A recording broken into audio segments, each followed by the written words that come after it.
Tamil Nadu weatherman Pradeep John Ditwah புயல் குறித்து முக்கிய தகவலை தனது எக்ஸ் தளத்தில் பகிர்ந்துள்ளார். அவர் கூறுகையில், டிட்வா புயல் தற்போது இலங்கையில் உள்ளது. டிட்வா புயல் தீவிரமடையும். ஆரம்பத்தில் இருந்தே இது தானே, கஜா அல்லது வர்தா போன்ற காற்று வீசும் புயல் அல்ல.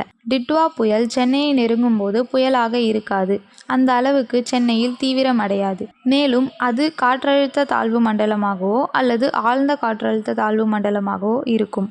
டிட்வா புயல் காரணமாக சென்னை, திருவள்ளூர், காஞ்சிபுரம், செங்கல்பட்டு ஆகிய மாவட்டங்களில் நவம்பர் 30ஆம் தேதி பெரும் அளவிலான மழை பெய்யும்.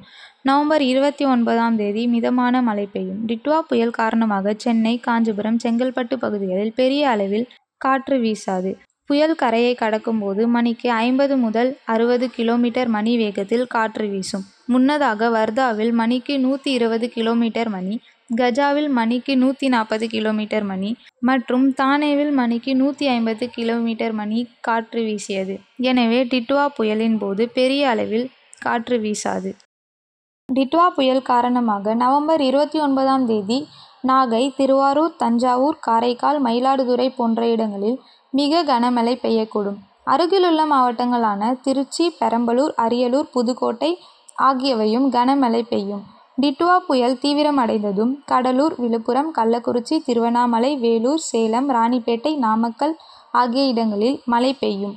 மிக்ஜாம் புயலின் போது சென்னையில் 24 மணி நேரத்தில் 400 மில்லிமீட்டர் மழை பெய்தது.